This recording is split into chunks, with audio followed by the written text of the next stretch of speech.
Welcome to the Learning Pines YouTube. We hope this video helps. You start with safety and the first mechanical connection. Shut the compressor off and bleed the line until no pressure remains. This prevents accidental whip.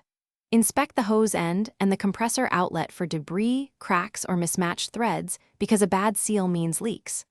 Once done, wrap male threads with Teflon tape or apply thread sealant and hand thread any adapter or quick connect. Don't force it. Tighten snugly with pliers to compress the tape and ensure a smooth, leak-free mating. Now you secure the connection and verify it holds. With the adapter seated, use a wrench on the flats to tighten until firm.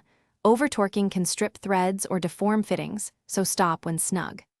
Next, attach the hose to your tool or downstream coupler.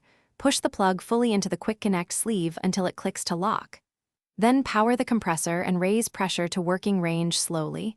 Lean in and listen for hissing, and apply a soap and water solution to seams to reveal any escaping bubbles. Finish by securing the hose and performing one final check. Route the hose away from sharp edges, heat, and walkways, and use straps or reels to prevent kinks, because stress points cause premature failure. After a short run, shut down and retest fittings. If soap bubbles appeared, depressurize, disassemble, and reapply tape or replace O-rings to restore sealing. If you still have leaks or poor flow, swap the coupler or hose, components wear out, and replacement is often the fastest fix. Thanks for watching. Consider subscribing if we helped you.